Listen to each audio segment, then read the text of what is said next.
I'm Bruce Marshall, and this is a Marshall Minute Brampton Now update for the weekend of June 27th, 2020. A succinct, once-a-week hotshot of everything important that has happened in Brampton the previous week and what's coming up. Brampton's only professionally produced broadcast. Brampton's only independent broadcast. I call it like I see it, good or bad, unbought and unbiased. Coming up, Peel opens up to stage 2. Rage in Peel over another death during a Peel police wellness check, and my Marshall Rant on trust and Peel police. Details on that and more coming up on this Brampton Now update. The top stories this week in Brampton. Peel seethed through last weekend for thousands as the news of another death during a Peel police wellness check sunk in. 62-year-old Malton resident 𝗕𝗿𝗺 𝗕𝗿𝗃, a Pakistani expat, was living with mental illness. Peel police attended a wellness check last Saturday, resulting in his death, and a lot of questions from the community. There also seems to be a horribly broken trust that has made many feel targeted, even hunted, by Peel police. Here's Brampton community leader Jermaine Chambers speaking at a rally for 𝗕𝗿𝗺 𝗕𝗿𝗃 earlier this week. I want to let you know that we see you. I want to let you know that we hear you. I want to let you know that we understand the pain and the trauma that you are going through, because we have also seen it and we have also felt it over there in Brampton. For those of you who don't know, on April 6th, the 6th of April, young 25-year-old D'Andre Campbell, who also struggles with his own mental illness challenges, he took out his own phone, called the Peel police, asked them to come and give him assistance. And my friends, right there in the presence of his parents and his siblings, 2 shots in his chest, and he was dead on the kitchen floor. In other news, as you know, we've opened up. That still comes with caution, however. Let's not forget to maintain all our protection principles. Going to stage 2 means that the city can now offer day camps for ages 4 to 10. And I'm pleased to announce that the City of Brampton will be offering modified summer camps starting July 13th for ages 4 to 10. Sports fields also reopen on July 3rd. However, there's no access to change rooms. Plus, the mayor added, I know a lot of people have asked about garage sales. Even my own mother has asked about garage sales. Garage sales are now permitted. Details on these things on the city's website at brampton.ca. As we open up a little bit more and test the waters, Dr. Lawrence Lowe, Chief Medical Officer of Health for Peel, warns. Brampton and the region of Peel are entering stage 2 of the province's reopening framework. Though this is a significant milestone, I want to be firm. Heading into stage 2 is removing restrictions. It is not returning to our old ways. We are moving forward into a new normal, not backwards to the way things were. In a moment on Brampton Now Update, charges laid in a tragic Brampton collision, and finally, some justice at the Peel School Board. That's next. In the time of COVID, I cured the sick. In the time of COVID-19, we kept people informed. أنا عملت الصابون لأنه مجتمعي بحاجة له. أنا خليت إخواتي وأطفال الجيران يتعلموا. En tiempos de COVID, ayudé a los enfermos a llegar a un lugar seguro. Nous prenons soin de nos voisins. In the time of COVID-19, I helped my community stay safe. In the time of COVID, we celebrate refugees fighting on the front lines of this pandemic, alongside their hosts and the aid workers supporting them. Because everyone needs help sometimes. Everyone can make a difference. Every action counts.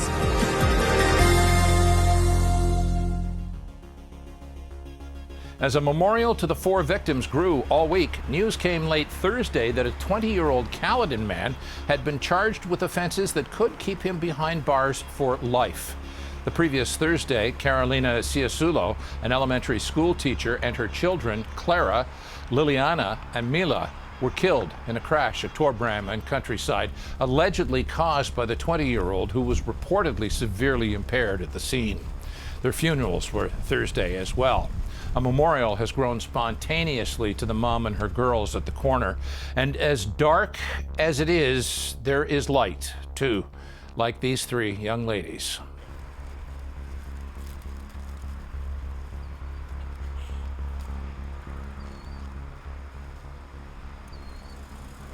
You'll notice that I have not named the 20-year-old charged. He doesn't deserve to have his name repeated. This tragedy should not be remembered by his name, and I won't repeat it, and I ask you not to also. The next time we should hear that name in Brampton is when they're calling the accused in court. Several big news organizations are following the same policy. Of course, I point out, there is no conviction yet. So everyone should be circumspect in their public statements about the accused, even on social media. After months of protest from citizens seeking justice at the Peel Board of Education, the province announced not only an administrator, but the firing of the education director last week. One day, Provincial Supervisor Brad McDonald was announced, and the following day, Peter Joshua, the Director of Education, through much of the conflict, was fired. Dissatisfaction within the Muslim community and the African Canadian communities respecting racial justice issues and racism had been boiling over for years. There was also a stop put to the ridiculous legal action against community members. Let's hope we turn a corner on those justice issues at the Public School Board. But the job isn't done yet. More justice to be had by those who are owed it. Coming up, community groups are making a comeback. Mike Jovie, head of the Boys and Girls Club, announces some good news in his thanks to a federal member of parliament. Brampton cricketers said, "Let there be light." And for a second time, there is. And a new album coming from one of Brampton's biggest pop stars ahead on Brampton Now Update. This is your invitation to go beyond sightseeing, to engage in our traditions. Come experience something new, yet centuries old, and give in to your sense of adventure. Experience our country's history and heritage. Discover your authentic Indigenous experience at indigenous-tourism.ca. Mike Jovie, Executive Director of Boys and Girls Club Peel, thanked Brampton South MP Sonia Sidhu for putting together a partnership with Cancer Warrior and their president Navneet Sharma. Cancer Warrior came through with a big donation for Boys and Girls Club for one of their programs. Now, the purpose of Boys and Girls Club is youth engagement and empowerment, and like many community groups that rely on donations and grants, that dried up during COVID-19 and the programs have shut down. So these donations are really important to help some of their programs keep going. Boys and Girls Club hope to have some of their programs live again by mid-July with some restrictions. And let me editorialize a bit here now. There's no question that organizations like Boys and Girls Club that engage youth also keep youth out of trouble. Stuff like this is a big part of the fix we need. Faraz Salim may be Brampton's happiest man. Faraz is Mr. Cricket in Brampton, a big advocate for the sport that is only second to footy, I believe. Cricket players have been growing in number in Brampton. Of course, Caribbean and South Asian expats are mad for cricket. Here's Faraz with an announcement on his social media accounts about a new development. Check out where I am right now. I am at the Andrew McCandless cricket field. And this is the path that goes towards the field, and look what's taking place here. Lights. Lights are up now at the second facility in Brampton. So that's awesome. Local world-famous pop star Alicia Cara has announced a new album coming in July. Proceeds from the new album this summer, live off the floor, will go to Save the Children and Save the Children Canada for 21 years. Part of opening up this week was, well, my haircut. Yes, I feel about 10 pounds lighter. And I want to give a shout out to the guys at my local barber shop in the Southgate Plaza next to Earnscliffe Rec Center. They had the protocols down, wear a mask, no waiting in the shop, wash your hands, clearly posted instructions at the door, which was locked. This is our new normal, and this requires a bit of situational awareness to get through the new. But great to see that we take those precautions rather than pretending that we're just going back, because we're not. In a moment, a quick rundown of some of the Brampton events for the weekend and the coming week, including Canada Day, and yet to come, my Marshall Rant on trust and Peel Police. That's coming up. In these uncertain times, COVID-19 affects us all. But when you need emergency or urgent care for an injury, chronic condition, or illness, don't let fear and uncertainty decide what you do. At Osler, our emergency departments are safe for everyone, and we are here for you 24 hours a day, 7 days a week to deliver the care you need when you need it most. At Osler, your health and safety always comes first.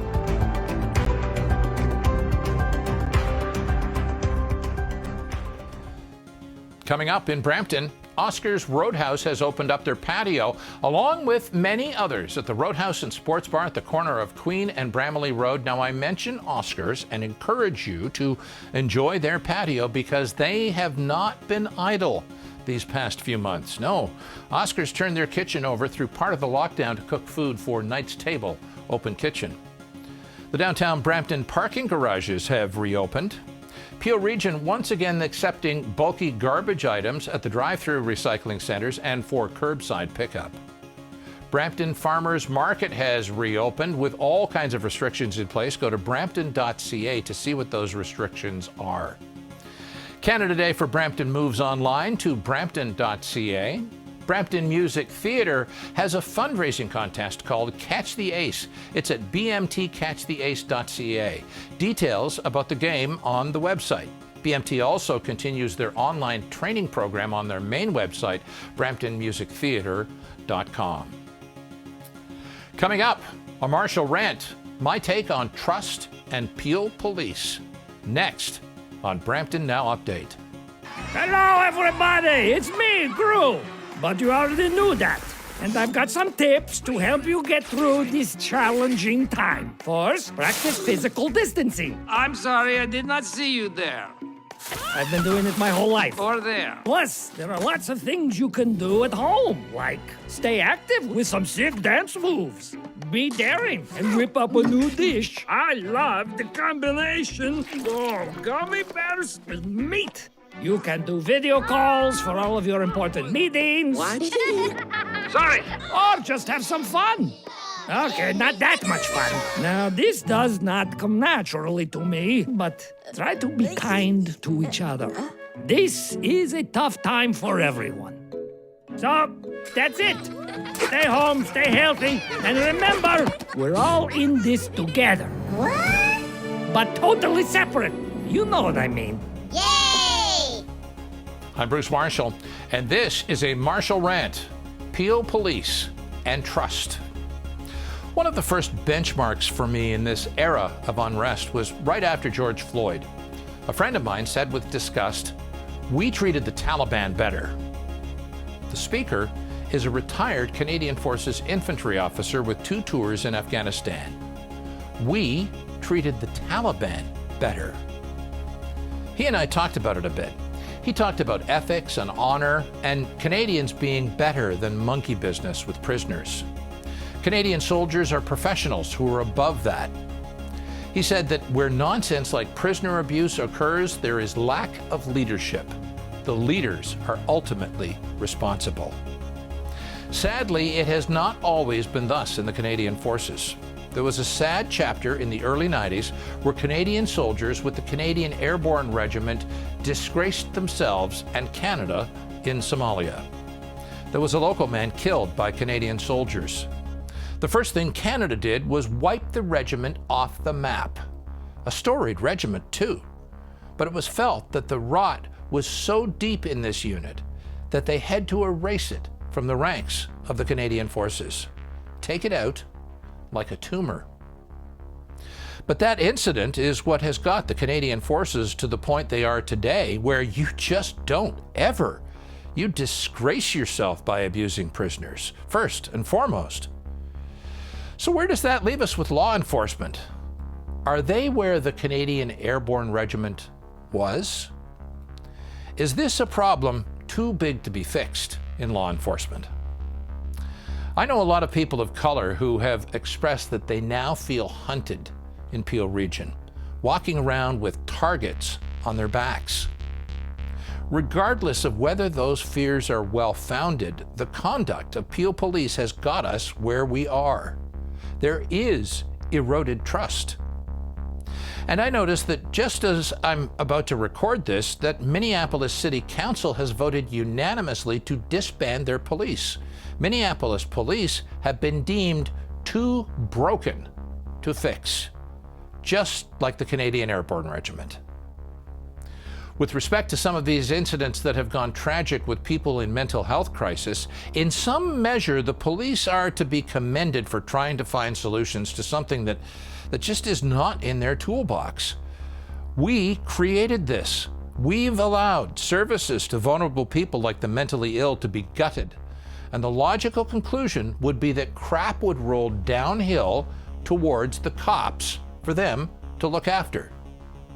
It's time for society to notice again and to get help for these people. Restore services that have been gutted, and don't leave everything for the cops to handle. No less an authority than CAMH, one of the most august mental health institutions in the country, maybe on the planet, has now said that police ought not to be doing field mental health. On the idea of defund the police, nobody really advocates that seriously. They mean refund services that have been gutted and that leave the police holding the ball. They also call for new ethics in policing. Snitches get stitches should not be the code of ethics in law enforcement. There needs to be an honor system where coddling nonsense with prisoners is just unacceptable. However, we do have a potential opportunity in Brampton. If Peel Region splits up, so too would the law enforcement department. This would be a unique opportunity to reformat policing as we want it today in Brampton. It's a stark statement to say, but I think the standard of prisoner care under our domestic police should be at least at the standard of how Canadian forces treated the Taliban prisoners in Afghanistan. Many don't feel that they're served by the Peel Police Service. They feel they are occupied. That's wrong, and that is un-Canadian.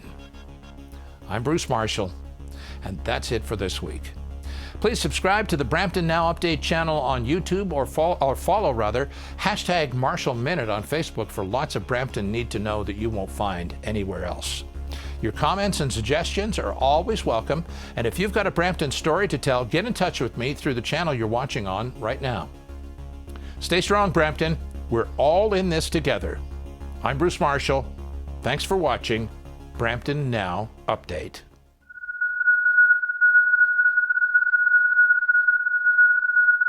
Quiet, numbskulls, I'm broadcasting.